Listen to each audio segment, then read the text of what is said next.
from being sexually groomed as a kid for almost 10 years by one of Hollywood's leading men to getting sucked into one of the most grueling situations any woman could find herself in. In this video, we'll share some of Sally Field's untold life stories while showing you some of her rare photos. Without further ado, let's get started. On November 6, 1946, in Pasadena, California, Sally Field was born to World War II veteran Richard Dryden Field and actress Margaret Moreland. She had an older brother, Richard D. Field, who grew up to be a physicist and an emeritus professor at the University of Florida. When Sally was just 4 years old, her parents divorced. Her mother then remarried the notable Hollywood actor and stuntman Jock Mahoney. Living with Jock was hell for Sally. In her autobiography, she stated that he sexually abused her right up until the age of 14. Even after she broke free of his influence, he remained married to her mother for 8 more years.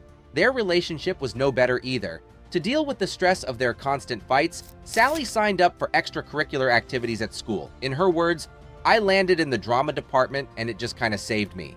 Should Sally's mother have remained married to that man for that long? Maybe she just didn't know what was going on in her home. But in any case, Sally attended Portola Middle School and Birmingham High School in Van Nuys, California. She was a sociable and outgoing student who made the cheerleading team. While her mother was never a huge movie star, she did appear in a couple of sci-fi B-movies, such as The Man from Planet X and Captive Woman. This inspired Sally to really pursue a career in the arts. Right after Sally graduated high school, she attended an acting workshop at the esteemed Columbia Studios. This was a key step that helped launch her career. In the mid-60s, the golden age of TV was still going strong. As such, 18-year-old Sally managed to land a lead role as a boy-crazy surfer girl in the ABC sitcom Gidget. Truth be told, Gidget did not perform well in its initial run, so much so that it was canceled after 1 season. However, due to reruns, Sally's popularity skyrocketed among TV audiences. As a matter of fact, ABC decided she wasn't the problem at all, and decided to give her another starring role. This time, she was to appear on the fantasy sitcom The Flying Nun. This show was much more successful than Gidget and ran for 3 seasons. In spite of this, Sally hated her work on this show way more than she did Gidget. Her reason was that the directors never treated her with respect. Interestingly, she never really wanted to take the role in the first place. But then her stepfather, Jock Mahoney, told her that if she didn't take it, she would never work again. Now, was Jock being helpful when he said that? Or was he merely trying to intimidate Sally into doing what he wanted? Whatever his motivation, he had exerted his influence over Sally for the last time. From then on, things got a lot more difficult for Sally. From 1970 to 1974, she starred in a handful of television roles. These were mostly guest appearances, but in 1973, she did land a leading role in the NBC sitcom The Girl with Something Extra. Unfortunately, the show was canceled after 1 year. At this point in her life, Field felt she needed a change. As such, she joined the Actors Studio to work with the prestigious Lee Strasberg. She also divorced her first husband, Steve Craig, whom she married in 1968. This was to be a brave new chapter of her life. Recognizing Sally's talent, Strasberg became a mentor to her and really helped her step up her game.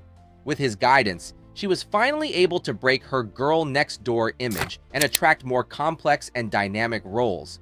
In 1976, just 1 year after their affiliation, Sally landed the title role in the TV movie Sybil. Her portrayal of a mentally ill young woman earned her a Primetime Emmy Award. For Sally, this was the first award of many. Was it worth it for Sally to break her marriage just to improve her acting career? Whatever the case, it was too late to look back now. Having conquered TV, Sally had her eyes set firmly on movies. However, her agent discouraged her from making the leap. When she told him her plans, he said she was being ridiculous and that it was never going to work. He also said she wasn't pretty enough to make it as a movie star. Hearing that, Sally fired him on the spot. In 1977, Sally starred in the movie Smokey and the Bandit. Co-starring with her were the actors Jackie Gleason, Jerry Reed, and Burt Reynolds. Smokey and the Bandit was the second highest grossing film that year, making $300 million from a budget of just $4.3 million. On top of that, Sally and Burt Reynolds also got romantically involved. Sally and Burt had an on and off 5-year relationship. During that time, they co-starred in 4 movies together. Bert proposed to Sally numerous times, intending for her to become his wife. However, Sally turned him down every single time. Years later, she opened up about their romance, commenting on how helplessly she was caught in his orbit. In her own words, she dressed for him, ate for him, and walked for him. She said she could sense his heart wasn't really in the marriage proposals. Had she agreed to become his wife, it would have been a mistake she would have regretted for a long time. One of the high points of Sally's career was in the movie Norma Ray. This was the role that established her as a wonderful dramatic force. Sally dedicated herself so completely to the role that in a scene in which she was restrained by 5 police officers, she fought back so hard that she broke one actor's rib and sprained the wrist of another. The film was a cultural and critical success, winning Sally the Academy Award for Best Actress. Sally's second Oscar-winning role came 5 years later in the movie Places in the Heart. Again, the movie was a critical and commercial success. Who can forget Sally's effusive acceptance speech at the 1985 Academy Awards? She stated emphatically that she was really feeling it this time, since the first time was also new to her.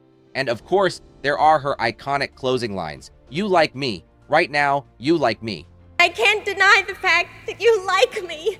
Right now, you like me. This moment has been much parodied, even by Sally herself. After dominating movies for a while, Sally decided to return to TV. Among her iconic roles is a brief stint in the NBC medical drama ER. Though Sally had nothing left to prove, she did her best anyway. This earned her her second Primetime Emmy Award. She also starred in the ABC drama Brothers and Sisters as the matriarch Nora Walker. Though Betty Buckler played the character of Nora in the pilot, the producers decided to go in a different direction for the actual show. As such, Sally was hired instead, and she dominated so much that she won her 3rd Emmy Award for the role. In modern times, Sally has split her work between movies and TV. Even though she is getting on in years, she still lands roles in popular media, making sure she remains known and loved among young people. For instance, she played Aunt May in The Amazing Spider-Man, starring Andrew Garfield. She also starred in the Netflix miniseries Maniac, alongside Emma Stone and Jonah Hill. One of Sally's most recent roles was in the movie 80 for Brady. The movie, produced by the legendary NFL quarterback Tom Brady, also starred Lily Tomlin, Rita Moreno, and Jane Fonda. The movie did modestly well in an increasingly uncertain movie climate. In any case, it was wonderful for old Hollywood fans to see their favorite girls get together one more time. Any examination of Sally Field's life would be amiss if it ended without mentioning her relationship with Jane Fonda. The two of them started out around the same time and were pitched as each other's rival.